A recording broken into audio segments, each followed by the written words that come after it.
ఒకసారి మాట్లాడదాం. డివి శ్రీనివాస్ గారు నమస్తే. బ్రేక్ఫాస్ట్ న్యూస్ కి స్వాగతం. అన్నదమ్ములు ఇద్దరికి ముచ్చెమటలు పట్టిస్తున్నారు చెల్లెళ్ళు ఇద్దరు. ఇవిగో సాక్ష్యాలు. అసలేంటి మీరేం మాట్లాడరేంటి? ఇది ఇన్ని జరుగుతున్నా కూడా కన్వీనియంట్గా ప్రచారంలో ఆయన దారిలోనే వెళ్తున్నారు. ఏదో ఒక విషయాన్ని డైవర్ట్ చేస్తున్నారు. వీటికి సమాధానం మాత్రం వదిలేస్తున్నారు. ఒకటి.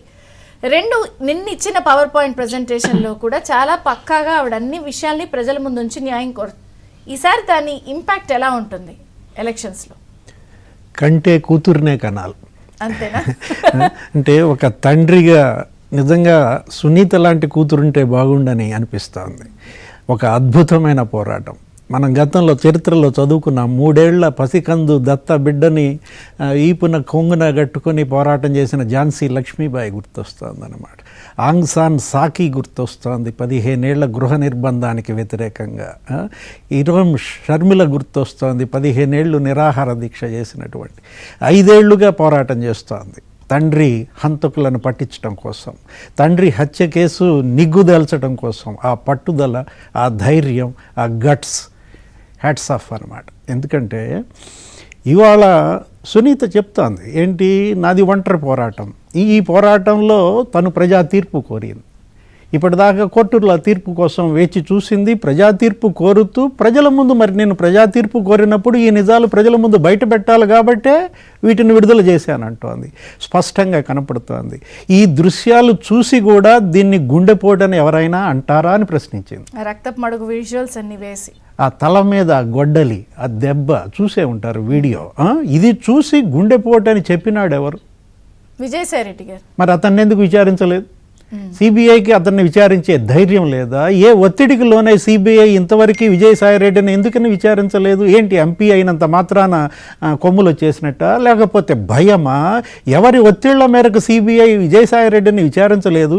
గుండెపోటు అనేది ఎందుకు వాళ్ళు ఉద్దేశపూర్వకంగా విస్మరించారు?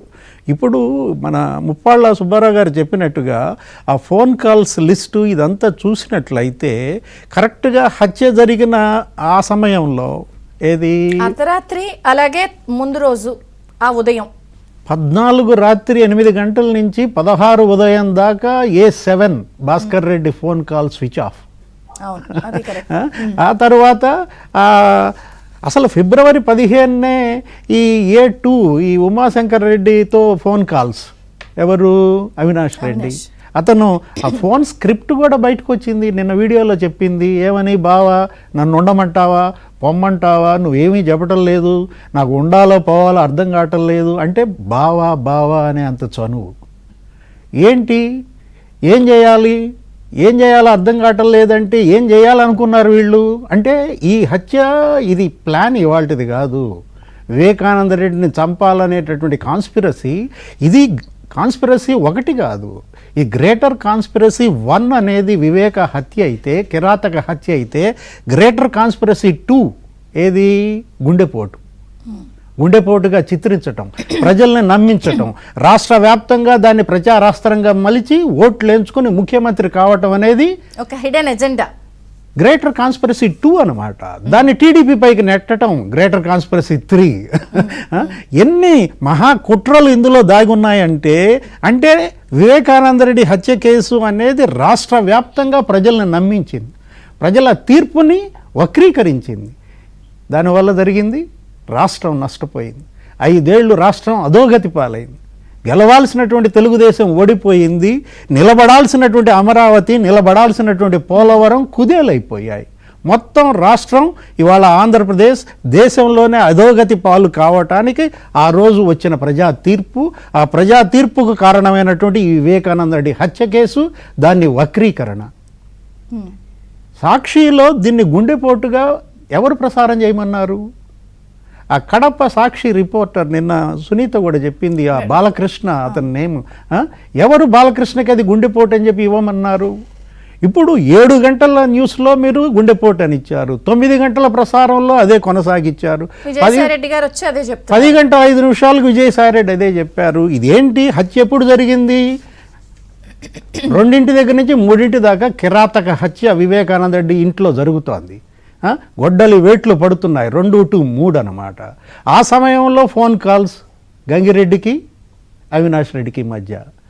ఏంటది? అంటే లైవ్ టెలికాస్టా? చూపించారా? జరుగుతుందో అన్ని చెప్తున్నారు చూపించారా? ఎందుకంటే ఈ మధ్య ఆంధ్రప్రదేశ్లో గత 5 ఏళ్లుగా చూస్తున్నాం, పోలీస్ స్టేషన్లో పడేసి కొడతా ఉంటే వీడియో కాల్స్లో చూపించటం. విడుదల రజనీకి చిలకరూపే స్టేషన్లో ఒకటి సోషల్ మీడియాలో పోస్టులు కొట్టారని చూపించాడు అక్కడ ఎస్ఐ. అదేవిధంగా రఘురామకృష్ణరాజు గారి ఎపిసోడ్ కూడా మనం చూసాం, ఆయనే చెప్పారు చాలా సందర్భాలు. అంటే హత్యను కూడా మీరు వీడియో కాల్లో చూపించారా? ఏం జరిగింది ఆ సమయంలో? ఆ ఫోన్ కాల్స్ గంగిరెడ్డి అవినాష్ రెడ్డి మధ్య ఏంటి? అదే కాదు, ఆ 2 గంటల నుంచి 5 గంటల దాకా అవినాష్ రెడ్డి ఫోన్ కాల్స్ ఎవరెవరికి వెళ్ళాయి, వాళ్ళ ఫోన్ కాల్స్ చెప్పమంటోంది ఎవరు? సునీత. అసలు ఆయన ఎందుకని ఫోన్ సరెండర్ చేయలేదు? అవును, ఎవరు? అవినాష్ రెడ్డి ఫోన్ ఇంతవరకు ఎందుకు సరెండర్ చేయలేదు? సరెండర్ చేయమని సిబిఐ ఎందుకు అడగలేదు? అంటే మా కవిత పిచ్చిదని మా ఫోన్లన్నీ సరెండర్ చేసుకుంటారా? ఏది ఫోన్ ట్యాపింగ్ లేకపోతే ఆ లిక్కర్ స్కామ్లో 11 ఫోన్ల దాకా ఆవిడే డ్యామేజ్ చేసి, అదేదో అవినీతి కేసు 100 కోట్లు. ఇదేంటి ఇది? కిరాతక హత్యకు గురైనటువంటి వ్యక్తి ముఖ్యమంత్రి చిన్నాన్న. ముఖ్యమంత్రి చిన్నాన్న హత్యకు గురైతే, ముఖ్యమంత్రి తమ్ముడు హత్యకు గురైతే హంతకుడు ఇవాళ హంతకుడికి టికెట్ ఇచ్చారు. ఏ 8 హంతకుడికి టికెట్ ఇచ్చారు, హంతక పార్టీని ఓడించండి అని ఎవరు పిలిపిస్తున్నారు? చెల్లెళ్ళు. ఆ హంతకుడి ముద్రతో అతన్నే బస్సు యాత్రలో జగన్మోహన్ రెడ్డి పక్కన వేసుకుని తిరుగుతూ దేవుడికి తెలుసు అంతా అని అంటున్నారు. అంటే మరి కడప ఓటర్లు ఓటేస్తారా? అంటే జనం ఇంత పిచ్చోళ్ళని జగన్మోహన్ రెడ్డి భావిస్తున్నాడా? తను ఎవరిని చెబితే వాళ్ళకు ఓటేస్తారు అనే పిచ్చోళ్ళనే ముద్ర జగన్మోహన్ రెడ్డి జనం పైన వేస్తున్నారా? కడప ఓటర్లు ఇవాళ హంతకుడి ముద్ర పడినటువంటి ఏ 8కి ఓటేస్తారు అనే అంత పిచ్చోళ్ళ? గుండెపోటు అని చెప్పినాడికి నెల్లూరు టికెట్ ఇచ్చాడు. ఎవరు? గుండెపోటు అని చెప్పినాడికి ఇవాళ నెల్లూరు టికెట్ ఇచ్చాడంటే రేపు పొద్దున వీళ్ళిద్దరూ ఎంపీలుగా గెలిస్తే ఇక హత్యలేనా? ఆ హత్యలను గుండెపోట్లుగా నమ్మించడమేనా?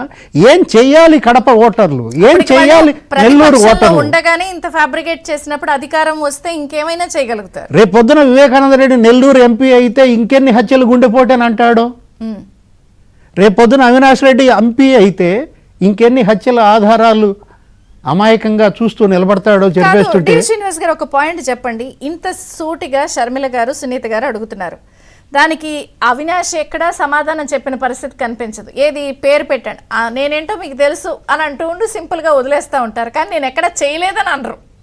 అవినాష్ రెడ్డి నోరు తెరవడు, జగన్మోహన్